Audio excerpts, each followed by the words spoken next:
Thank you, and welcome to the Patriots 300 Level Podcast. My name is Eric, and I'm joined by my co host, Kevin. Welcome back for our 17th episode this week, where we will be breaking down last Saturday's game versus the Colts, discuss news around the NFL, and preview this upcoming rematch versus the Bills on Sunday afternoon. As a reminder, you can follow us on Twitter and Instagram at Pats 300 Level Pod for up to the minute updates and commentary on news of the day. So, Kevin, I guess we have to start off with the big matchup Saturday night game versus the Colts. What was your biggest takeaway from that game? I think the biggest takeaway was we were kind of looking to this game to see what are the Patriots really going to look like.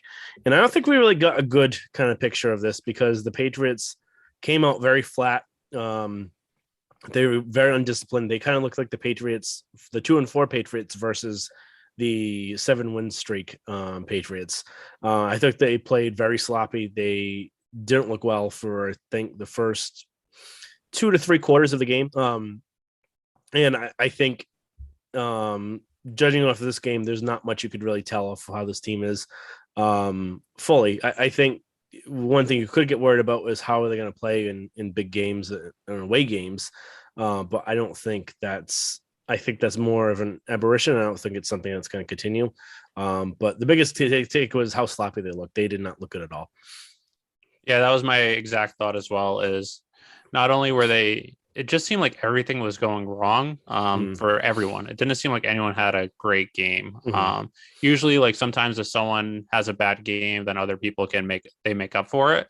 But it seemed like everyone was having an off day where there were just so many penalties and just like pre-snap penalties. There were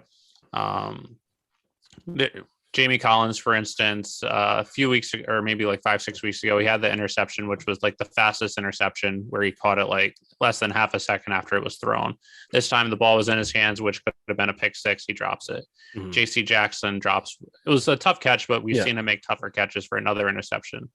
The block punt, just everything just seemed like in the past 7 weeks, the ball, or it would have gone the Patriots' favor, but it just seemed like every single thing this time was just not going in their favor.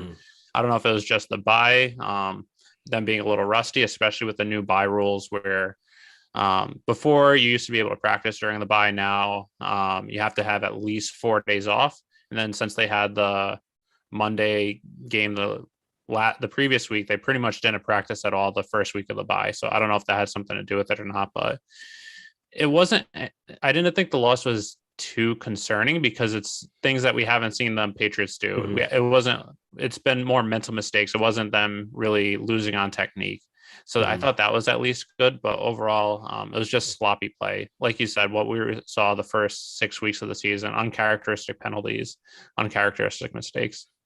Yeah, exactly. And I think if you saw these teams in a rematch going forward, I think they would slaughter the Colts again. I agree. I think Wentz looked a lot worse than, we'll get really into him a little bit later on, but he looked a lot worse than I was expecting him to look. He looked horrible. Yeah, he did. And I actually think they threw too much. So, kind of going into the game, what did you think of Mac? And I know this is probably, it was kind of a tale of two different halves.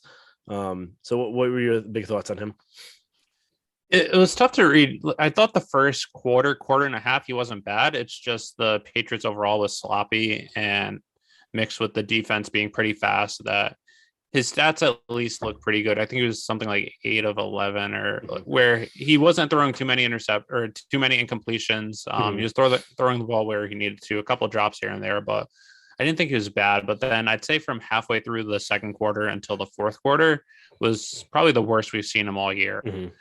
Before he even threw the first pick, I noticed he seemed a little like flustered.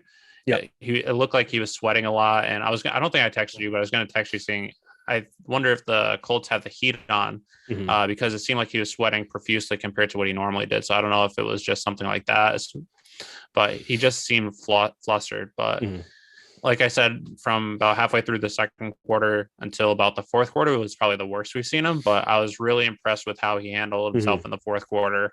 Him leading the Patriots back where they had a potential chance to win. So I thought it was pretty much a tale of you saw essentially two different performances from Mac in this game. Yeah.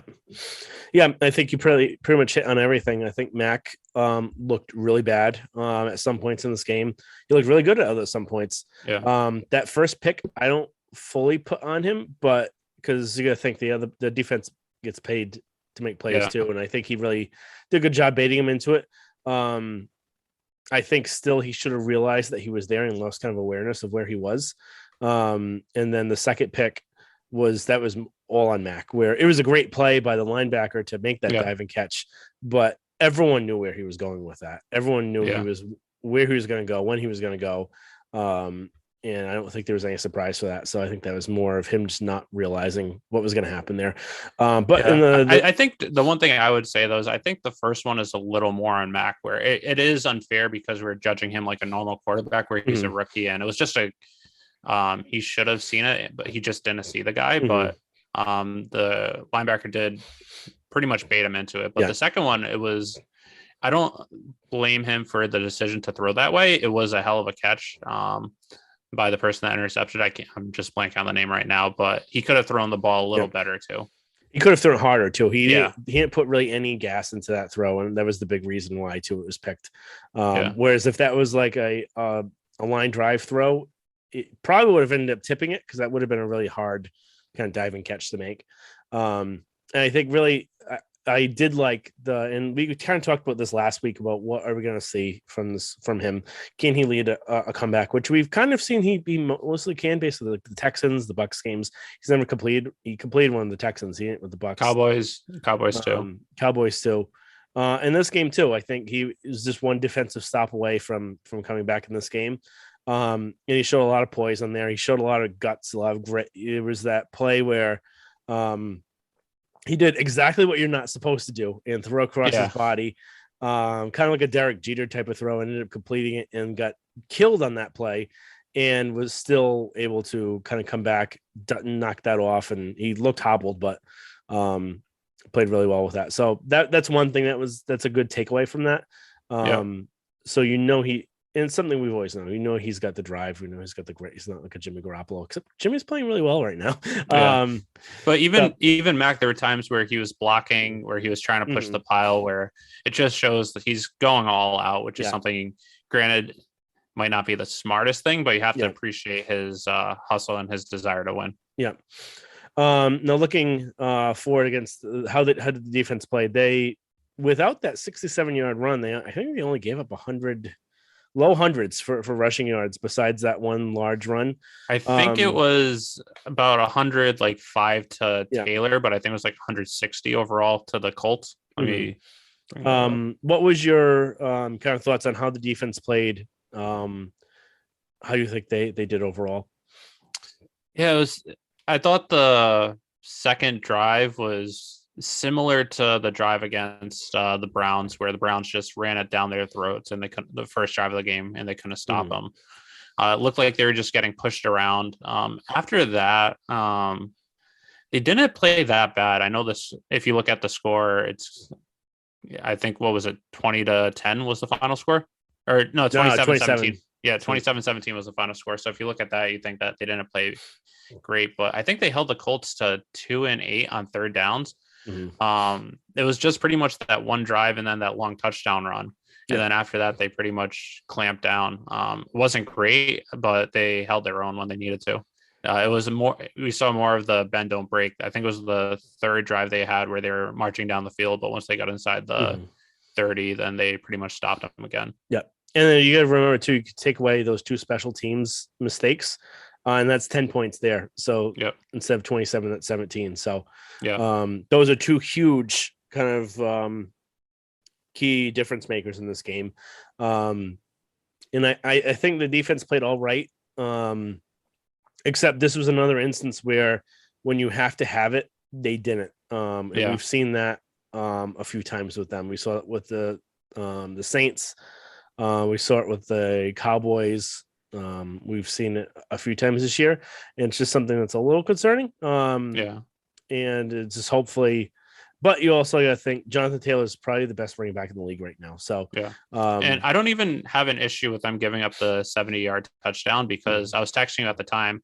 I thought it was stupid of him to, once he got the first down, the game was over. So I don't know if part of it was Bill saying if he gets a first down, then just let him get a touchdown or try and force a fumble or something like that. Well, I think that's why they loaded the box completely. So that way, if he does get the first down anyway, it's not going to matter. So yeah, because the Patriots were out of timeouts. It was going to go into the 2-minute warning.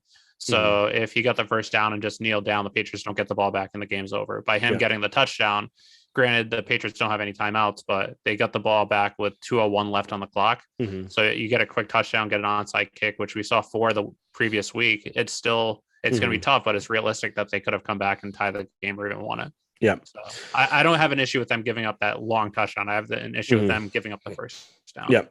And I think the only other thing that I wanted to talk about with the defense, and something I'll let you kind of describe what you saw, because you're the one that kind of pointed this out, and I thought it was interesting. What did you see about the coaching staff going down? Yeah, so I noticed this on the broadcast, and I texted you because I wasn't sure if I was the only one that saw it. I was like, I can't be. But I think there's 3 or 4 minutes left in the third quarter, and coming out of a commercial break, the broadcast showed the Patriots sideline, and it showed Bill Belichick talking to the entire defense in a huddle. What I noticed was not only was Bill Belichick talking to the defense, which I don't have an issue with, because usually in key situation, Bill has always done that over the last 20 years.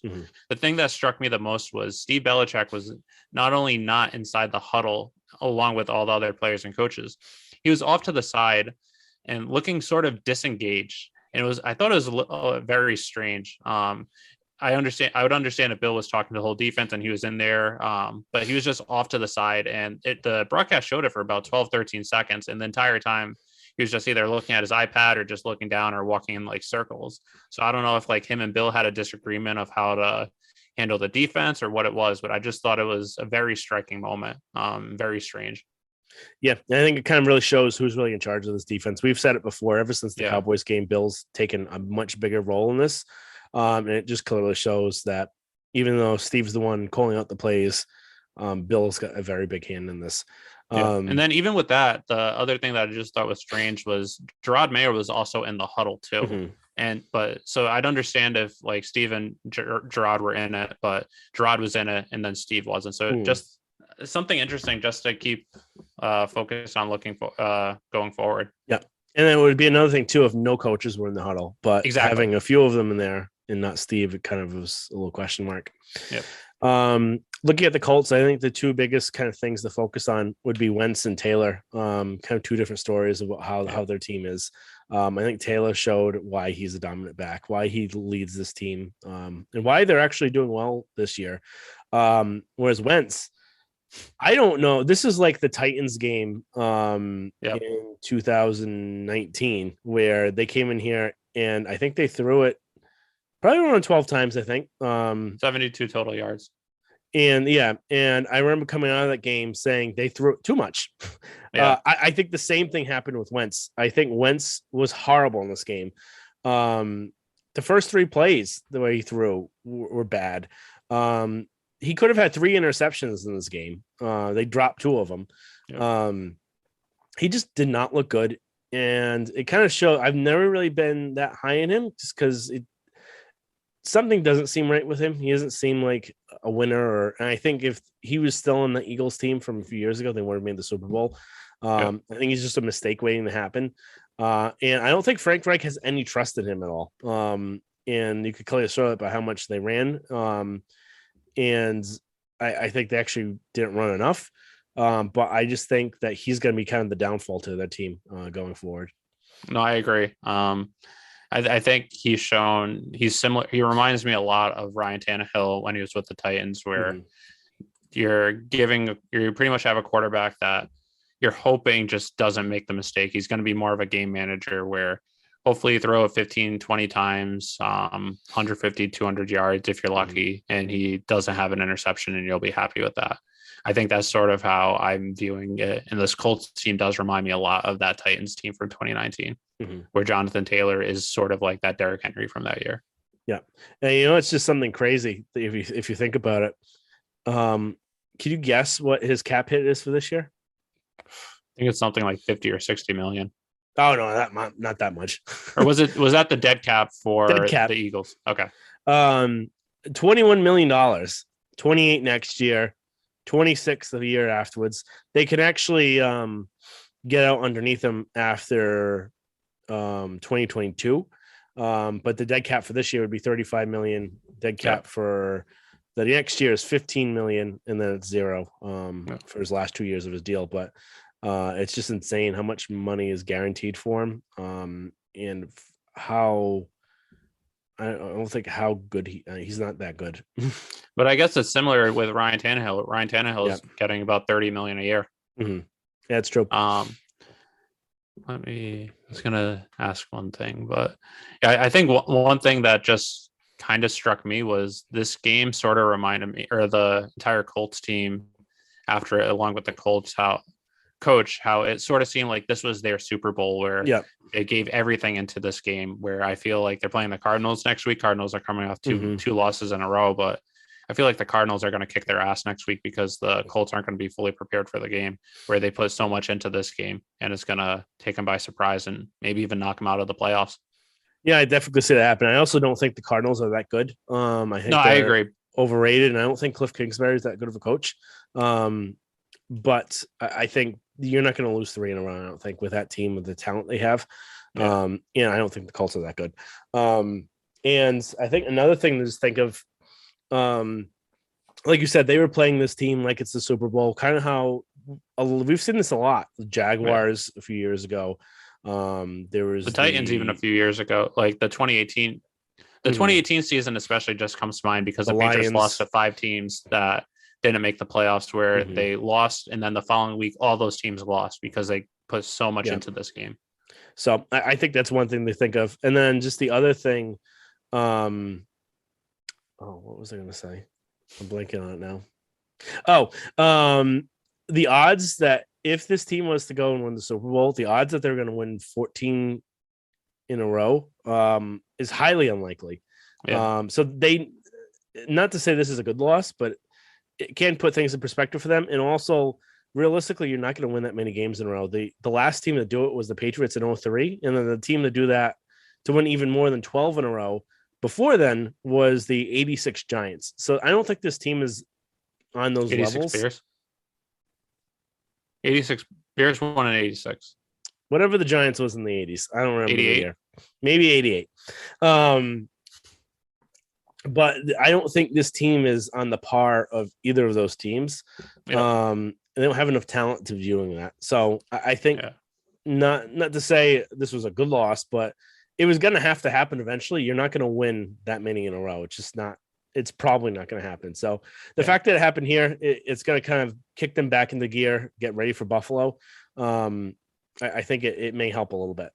Yeah, and the encouraging thing was it's not like they got absolutely blown out like the Bills lost 43-7, where they were just humiliated. A lot of it was just mental mistakes. It was simple. It wasn't like they were losing on technique. It was just mental mistakes, or the ball just not going their way. Yeah, where it's something that you can easily correct. If Michael Onwenu doesn't have that false start on third and goal from the 2-yard line, I think they score. I think they get the touchdown there, or if they don't get it, they go for it on 4th down and they get the touchdown.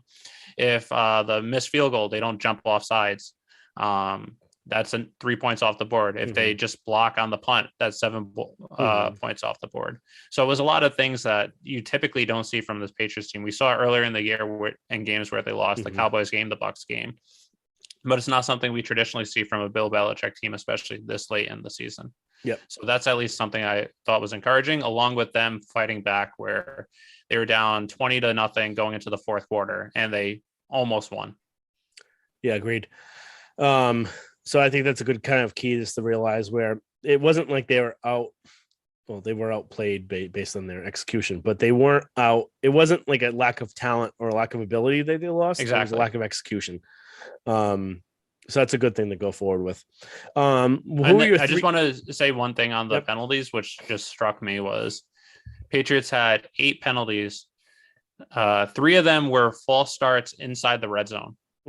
4 of their total penalties came inside the red zone. And then in addition to those 4, there was that offsides on that missed field goal. So 5 of their 8 penalties were in really key situations, which really just handicapped them throughout the entire game. Exactly. Who would be your 3 up from the game? I'll go with my three up, and then you can go your three Yep. up, and then your three down. My three up, Hunter Henry, Yep. number one. Number two, I'm going N'Keal Harry / Nelson Aguilar, and then number three is Mac in the fourth quarter. So Hunter Henry, just getting numbers. He was 6 catches, 77 yards, 2 touchdowns. Mac targeted him again in the red zone where there was an interception, but overall, he was your most dependable player. You could argue he was your best player on the entire team Sunday or Saturday. He was just dependable. And he's just someone that you can target in the red zone where he's probably going to come down with it. I think he has 9 touchdowns this season, which is the outside of Gronk is the most by a tight end in Patriots history. I think Gronk has 5 or 6 more seasons with more than that, but he's shown that he's taking over that tight end role that we've seen from Gronk and then Martellus Bennett from the last 5-6 seasons. Number 2, N'Keal Harry and Aguilar. I put them combined because they both made really good catches, really contested catches, and they also were running good routes where they were beating their defenders. It's just Mac didn't have enough time to throw it. There was the one where they highlighted during the broadcast, the botched flea flicker, where if Mac had enough time, N'Keal Harry was wide open for a touchdown. There's another time where Nelson Aguilar beat his guy and was wide open for probably a long touchdown, but Mac just didn't have enough time to throw it. And then they both had really tough contested catches. It's unfortunate they both got knocked out by head injuries, but they both were playing really well. And N'Keal Harry's catch, the 40-something yard catch is essentially why the Patriots drafted him for play like that. And it was encouraging that he had his best game of the season, and it's hopefully something that he can build on.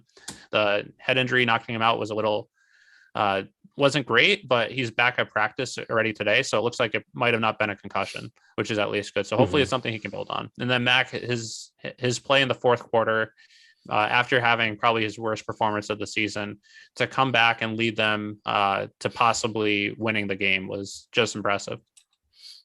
Exactly. I think mine is a little different than yours for 3 up. I'd say Hunter Henry, number one. I don't really have much to add. He did really well in this game. There was one play where I wasn't too fond of. It was that 4th and 1 where he just didn't get his head around. And he does that a lot. And so does Jacoby Myers, where they take a while to kind of get open or to get ready for the ball. And Myers is probably just because of lack of talent of being able to get open. So he's got to do a lot of moves and shifts to try and get himself open. And Henry is kind of the same thing. He does too much stuff to try and get open, where I think he's got a little bit more, he's got more talent than Myers does. And I think it's really good up the seam, but some of those quick plays, he's not turning his head around quick enough. Adrian Phillips was my next one. I think he was really pivotal in the run game. I think they started bringing him down a little bit. I think he played really well in this game. It's good that he is back for them. And then my third one was, I'm blanking on it, Jamie Collins. I think the run defense got a lot better when he came in once Duggar and Bentley were out of the game. And I think them playing more base defense and not that kind of big nickel really kind of show up their run defense a lot. And I think Collins had his highest snap count of the year and actually played really well, other than kind of dropping that pick 6. But what you going to do there? 3 down. I would say number 1, special teams overall was horrible. The block punt is inexcusable. You had 3 in the year, and that's the most of any team in the NFL this year. There was that offsides on the punt on the kick, which ended up making them score another 3 points. And then I think Jake Bailey had some bad punts too. Yeah. He just hasn't looked well at all this year, and some things definitely have to be up with him because he's just not the same punter that he was before. Number 2 is Isaiah Lewis. He was awful. He was terrible. There was that running into Stevenson. There was all the penalties. There was the sacks that he was just, I just can't even fathom how he was just bad. He was really bad. And we've seen that from him this year. We've seen either really bad games from him. We've seen really good games. We've seen some games, but he was not good in this game. And I think the more and more we see him, I think the more and more they might be regretting kind of picking up that option. Um, it's because that's $10 million next year. And then the last player that I was down on was I get it right. I keep them on my phone. 1 second. Oh, the defensive line. I think they got pushed around a lot by the Colts offensive line. I think that was one of the kind of things in the run game which helped the Colts out, where they were kind of manhandling a little bit up front. So those are my three down. Yeah, I have pretty much almost exactly the same. My number one is Isaiah Owen. Pretty much what you were saying, where he was just getting beat just by the defensive line whenever he was blocking. In the pass game and the run game, he was just getting turned around, too many penalties. Like you said, he's just been so inconsistent this year. The first 5-6 weeks of the season, he was pretty horrible. And then he turned it around pretty well, where he's been playing well the last 6, 7, 8 weeks of the year. But this was one of his worst performances in a key situation. Not much more to add to that. Number two, like you said, special teams, the block punt, their third block punt of the year. The offside, and then Jake Bailey, like you said, he only had 2 punts, but one of them was 34 yards, and then the other was 46 yards. And there has to be some injury, or if there is no injury, I think that's even more concerning. That if there's an injury, you can at least look to it. Oh, that's why he's not performing well next year. Once he heals, he'll be back. But if it's not that, I don't know what the heck it is. And then even some of the kickoffs, the squib, I think they tried like the squib kick, or like the pooch kick. That wasn't him. That was Folk. Yeah, that was Nick Folk. I was just going into the next one of why special teams was bad, where they had the pooch kick, but it ended up going they brought it back to the 30-yard line. Yeah. So granted, I know Nick Folk usually doesn't do the kickoffs. I don't know if he was brought in specifically for that, or if there is that thing nagging Bailey, but just not great. And then number 3, I'm just going with both offensive and defensive lines. They just look like both of them were being manhandled by the Colts. Patriots offensive line was being manhandled by the Colts defensive line. Patriots defensive line was being manhandled by the Colts offensive line. It was sort of a little inverse of the Bills game a few weeks ago, where the Patriots, both sides of the ball, or on the trenches, both sides were just manhandling the Bills, and they kind of got a taste of their own medicine this week. Yep. Yeah, I don't really have much to add for that. I think we kind of see eye to eye on that. I think you had some questions that you wanted to go over. Yeah, I got 2. I'll go with my first one. Yep. I have it in reverse, but if you were AP writer and you had a vote for Defensive Player of the Year, and you were voting for a Patriots player for the NFL Defensive Player of the Year, would you be giving it to Matthew Judon or JC Jackson? JC Jackson. Actually, no, I'm going to change that around. Matthew Judon. And the stipulation is if he continues to play how he did the previous, excluding these last 3 games, I think he's been he hasn't had his best 3 games, the last 3 games. Granted, they didn't really throw too much this game. But I think he's not the greatest run blocker. He was kind of wasn't sealing the edge that well this last game.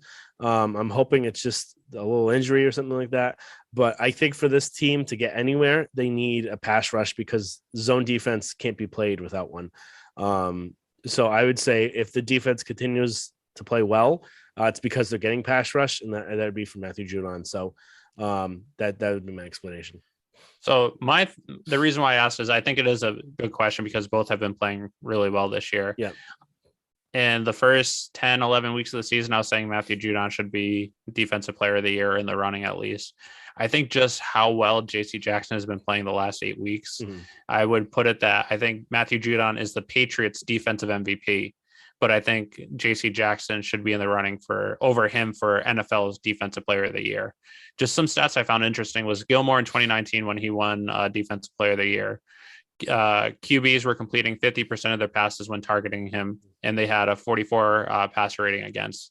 JC Jackson this year, QBs are completing 44%, so less against him, and then they have a passer rating of 29.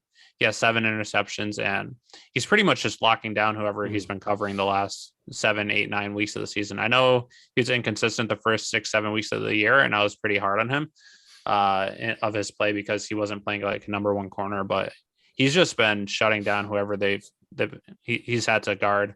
We'll have to see next or this upcoming week against Stephon Diggs. I think that's going to be a really big test. But I think so far I'd go with Jackson over him.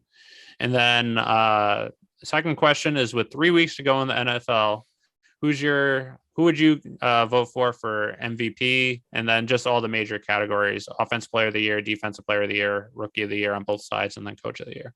All right. I didn't get this question until right beforehand, so I haven't had much time to think about this. I think MVP, I would go with. It's tough. I would say probably right now Aaron Rodgers, even though I hate him. Offensive player of the year. I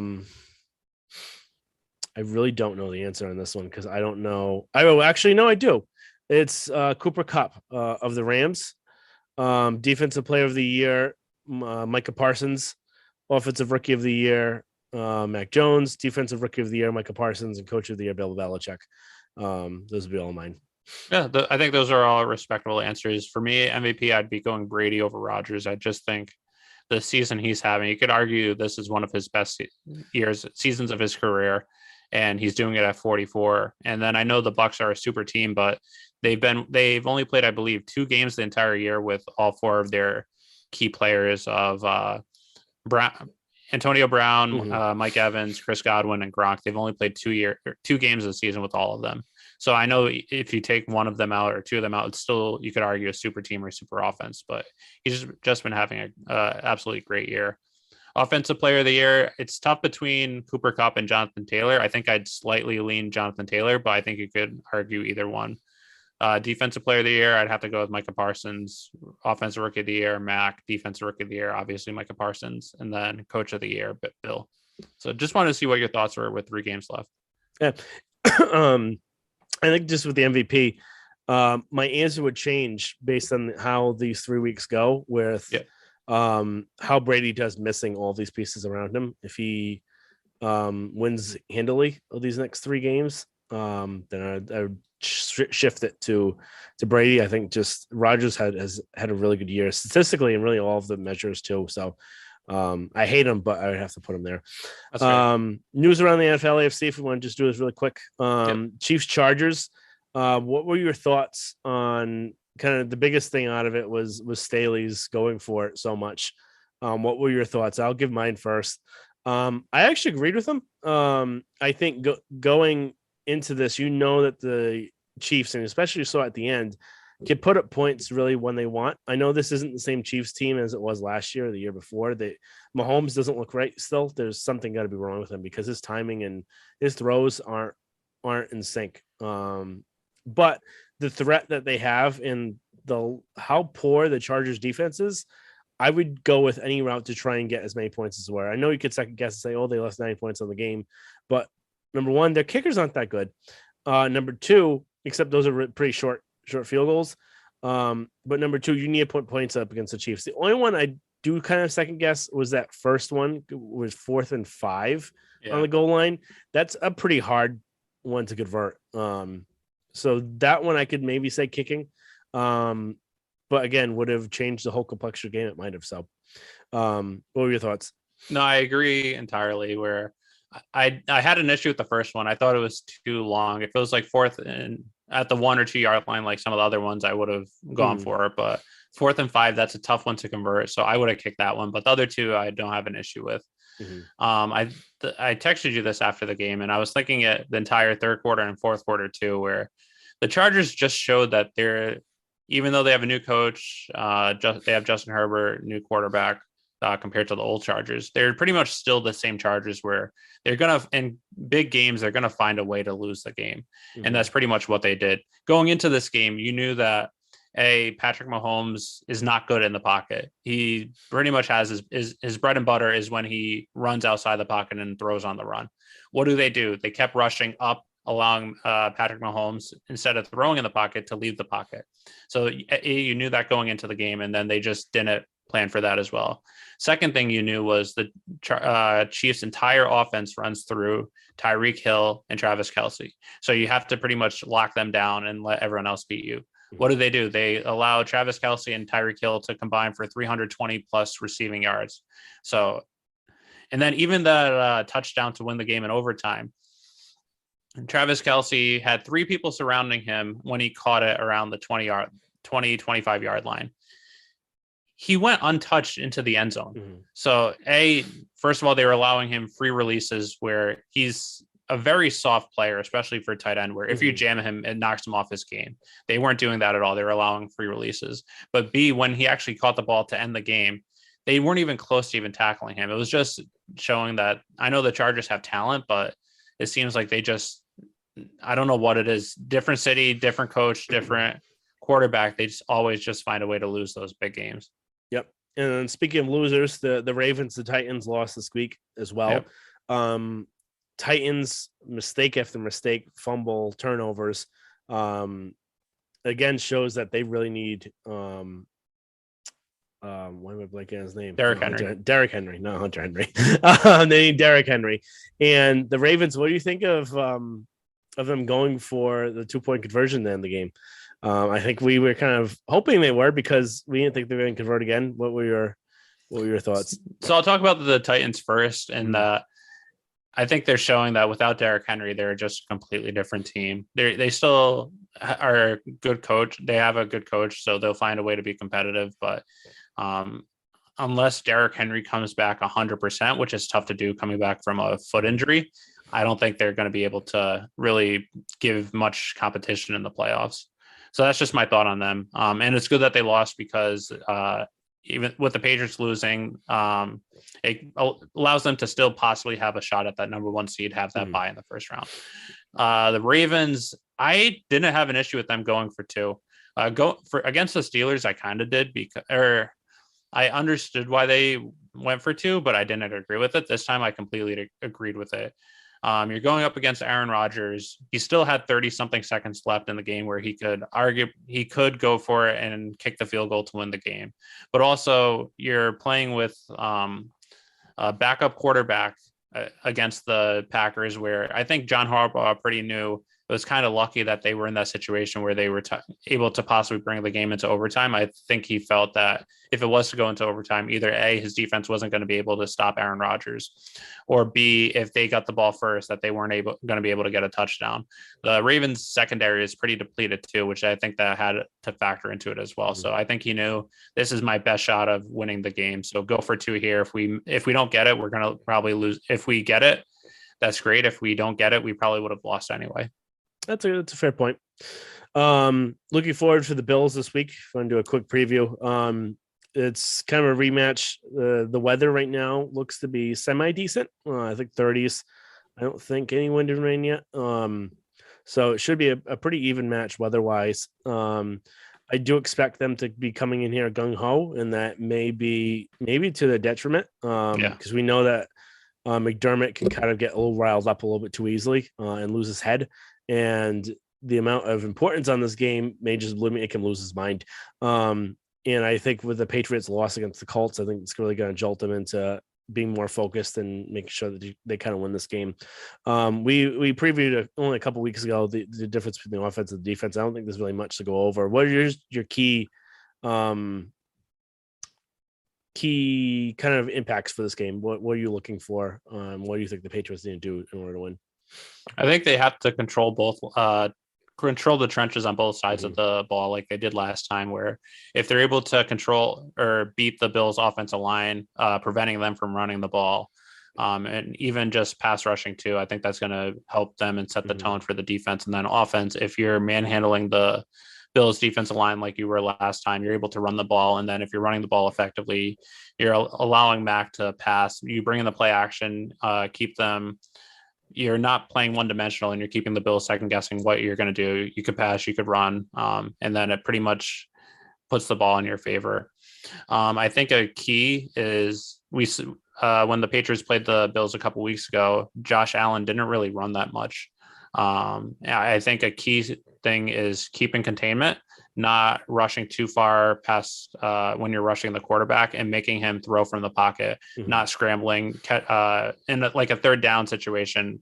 Not trying to go all out for the sack where he can run for a first down or run for 20 yards. And then that's usually a killer for a defense. So I think that's big. The Bills are going to be without Cole Beasley. So I think that's a big loss for them. They still have some good receivers and Stephon Diggs and then Emmanuel Sanders, even though it's not the same Emmanuel Sanders from before, he's still been pretty productive this year. And then Dawson Knox is a pretty good tight end. So I think if you're able to limit the Bills running attack, and then force Josh Allen to throw and force him to throw from the pocket, I think that's going to really put the Patriots in a good position to win. Speaking about Sean McDermott, I agree entirely with what you were saying, where I think considering how he completely outcoached last game, I think he's going to overdo it coming into this game. And then I think it's just going to be a key detriment to him. Yep, I completely agree with everything. I think containing the edge is the biggest thing against Allen, especially on that right side of the line. So that way he's best when he's rolling out to the right. If you make him roll out to the left, he's not as good. And just making sure that he's not able to run away and run for as many yards as he did against the Bucs. He's got to get himself killed eventually, but he's really effective in that. And I think kind of getting enough pressure on him where he loses sight of what's going on downfield, because we did see there's a few times where if you do blitz him or do rush him, he doesn't keep his eyes downfield and he does lose kind of sight of what's going on. So that's kind of a big impact there. Patriots. That's a good point that I just want to add on to is I believe when he was blitzed last game or when he was under pressure, he was 0 for 7 with 2 sacks. And then one thing I noticed against the Bills, especially second half of the game, is traditionally Matthew Judon is on the left side going up against the right tackle, but we saw a lot more of Kyle Van Noy on that side. So I wonder if that's more because Matthew Judon sometimes might break containment, allowing him to run, and they trust Kyle Van Noy more in that situation, or if they're going to do a little bit of mixing and matching of swapping them up just to keep Josh Allen little off center and not entirely focusing in on that. Yeah, it's a big thing to look for, and I think Van Noy did a really good job at containing that edge in that game. So it'll be interesting to see if he's able to do it again, or if he's given the opportunity to do it again. Yeah. Patriots favored by 2.5 points right now, over under 43.5. I have them winning this one pretty handily. I think based on just how that Colts game was, I think McDermott's going to lose his mind. I think they're going to have a big penalty at one point that's going to make them get into scoring position. And there's probably going to be a Josh Allen interception. So I have him at 31-17, but it could be very close. So what are your thoughts? Yeah, I keep going back and forth on this. I'm going to stick with what I said after the first game, that I think the Patriots blow them out. I think especially after everything Sean McDermott did during the game, what he said after the game, I think Bill's not going to forget that. And if he has a shot to run up the score, I think he's going to. I think Patriots win 38-13. I wouldn't be surprised if it's closer than that. I wouldn't be surprised if it's a nail biter, because usually these division games usually are. But similar to 2010, when the Patriots played the Jets, they lost the first time. And then Rex Ryan ran his mouth. And then second time, Bill just absolutely just shoved it down their throat. I think they won, 45-3 45, 40. I thought 42, but it could be 45. 42-3, something like that. They won by more than 30 Maybe points. 45. And I remember he said 40-something points on the league's best defense, suck my dick. So, yeah. So I think Bill might be something like that. And the Bills are rated as one of the best defenses in the NFL too. But I think we saw some holes where that's kind of an inflated stack going based on who some of their opponents have been this year. Yep. Agreed. Thank you everyone. I was just going to say one thing that sorry about that I think might also factor into it is I wonder how much of them having to travel on Christmas Day and play the day after Christmas, if that might throw them off a little bit too. But yeah, that's a big one. It's not as bad as the people playing on Christmas. You basically lose both days. You lose Christmas Eve and Christmas because you travel on Christmas Eve. That's the thing that might impact them as well. It's kind of suck for their families, but it is what it is. So you get paid the big bucks. So thank you everyone for joining us again. Follow us on at Pat's 300 Level Pod. Subscribe, rate, and review. And hopefully we'll be discussing a Patriots victory next week. Hopefully. So this is a big key game for the season. Yep. Can impact the division. So pretty much the winner of this game wins the division. Exactly. So hopefully we're on top, but we'll find out. So hope you listen to us next week. Thanks.